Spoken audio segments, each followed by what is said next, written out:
नहीं चलते हैं। नहीं, मुझे प्रॉब्लम है पीठ का, इसलिए मैं पूछ रहा हूँ। किस चीज का है? पीठ का प्रॉब्लम। पीठ का पीठ का वो, प्रॉब्लम तो मैं प्रोग्रामर बोल के काम करता था, तो थोड़ा बहुत पीठ का प्रॉब्लम हो गया है। नहीं नहीं, वो स्कोलियोसिस होता है, स्कोलियोसिस। जब हाँ रीढ़ हाँ। की हड्डी में बेंड आ जाता है तो उसे स्कोलियोसिस कहते हैं। ठीक है ना? रीढ़ की हड्डी में बेंड होने का कारण क्या होता है, इसको मैं आपको ऐसे समझाता हूं कि पहला कारण, जब आपके शरीर में आपके शरीर को उठाने की क्षमता, यानी कि उदान शक्ति कहते हैं इसे, उदान शक्ति, ये अगर कम होगी तो बेंड होने के चांसेस ज्यादा होते हैं। दूसरा नहीं वैसे प्रॉब्लम क्या ज्यादा होता है? नहीं है। वैसे तो गुरुजी ज्यादा ज्यादा नहीं है नहीं तो है, मैं अभी से काम बैठ सकता हूँ। करें। हाँ, अभी काम करो उसके थोड़ा बहुत ऊपर, क्योंकि हाँ। हमारा तो थोड़ा पूरा बहुत हो जो, रहा है, थोड़ा बहुत हो रहा हाँ, मर्म है। एक राइट विन्यास है साइड ना, में ऊपर है। हम लोग जो हाँ। सिखाते हैं उसमें तीन चीज सिखाते हैं। कुंभक थेरेपी एक चीज हो गया, अंग न्यास है दूसरा, हो गया मर्म विन्यास है तीसरा। ये मर्म विन्यास है ना, ये पूरी रीढ़ की हड्डी के अराउंड में ही डिजाइंड है। ठीक है ना? अच्छा वो जी, करेंगे ऐसे आपकी बोलो। रीढ़ की हड्डी ठीक हो जाएगी, स्कोलियोसिस ठीक हो जाएगा। Okay okay okay. अच्छा जी।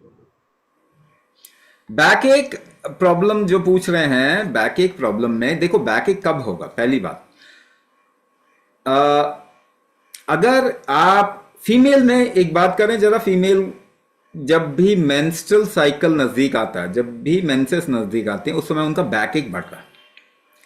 और मेंस्ट्रुअल साइकिल बेसिकली क्या है? शरीर से नीचे की तरफ में कुछ निकल रहा है, निकल रहा है, तो लोड नीचे की तरफ में, यानी कि उस समय पे शरीर में जो अपान वायु है बहुत ज्यादा होती है, यानी नीचे की तरफ में जो पुल होता है, या ग्रेविटी का पुल जिस तरीके से नीचे की तरफ में होता है, उसी तरीके से अपान पुल नीचे की तरफ में होता है। तो अपान पुल अगर नीचे की तरफ में, और आपकी उदान शक्ति यानी अपने को उठाने की शक्ति कमजोर है, तो लोड कमर पे पड़ेगा और कमर दर्द होगा। Lower back pain, lumbar pain इस तरीके का होगा। वहां पे डिस्क का भी इश्यू आ सकता है, क्योंकि वो क्रंच होंगे, एक दूसरे से दबेंगे।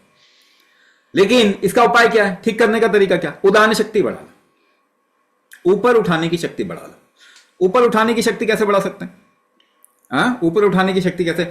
एक रेशियो में अगर आप इनहलेशन होल्ड एक्सलेशन करेंगे ना, इनहलेशन होल्ड एक्सलेशन फिर होल्ड, एक रेशियो में, एक प्रोपोर्शन में करेंगे तो उदान शक्ति बढ़ जाती है। पहली बात तो ये, तो उदान शक्ति बढ़ाना पड़ेगा। दूसरा पार्ट क्या है? क्या प्रॉब्लम आ रही है? स्ट्रक्चरल इंटीग्रिटी कहते हैं, स्ट्रक्चरल इंटीग्रिटी, हड्डियों का स्ट्रेंथ, एक दूसरे स्केलेटल स्ट्रक्चर का स्ट्रेंथ, एक जैसे रहने का, एक जगह पे रहने का, वो वीक होगा तो खिसकेंगी, स्लिप डिस्क होगा, इस तरीके की जॉइंट का प्रॉब्लम आएगा, ऐसा होगा। तो अभी स्ट्रक्चरल स्ट्रेंथ कैसे बढ़ा सकते हैं अपने शरीर का, जिसे हम कहते हैं एक रेशियो में, मैं आपको एक रेशियो बता रहा हूं।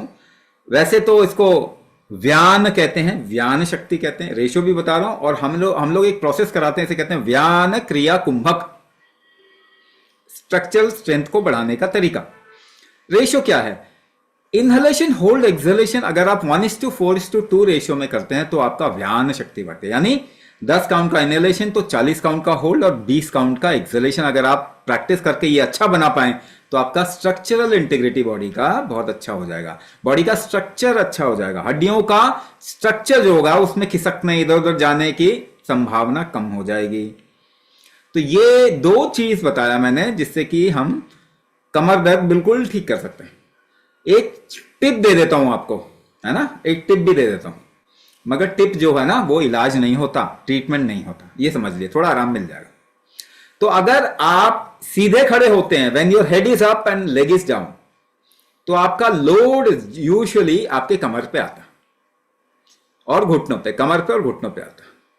तो अगर जिनको ज्यादा कमर का दर्द होता है वो थोड़ा स्लांट कर लें, यानी पांव ऊपर और सिर नीचे, है ना, पांव के नीचे 2 तकिया, कमर के नीचे 1 तकिया, सिर जो है वो बिस्तर पे या किसी कारपेट पे इस तरीके से अगर लेटेंगे आधा घंटा तो आप देखेंगे आपका कमर दर्द बहुत कम हो जाएगा, लेकिन फिर आ जाएगा अगले दिन। तो हफ्ते में 2 बार 3 बार ऐसा करें, कुछ समय बाद में आपको कमर दर्द में रिलीफ मिलेगा। मगर ये दो तो पार्ट आपको इंप्रूव करना ही होगा, स्ट्रक्चरल स्ट्रेंथ और उदाहरण शक्ति, ये कुंभक से होगा।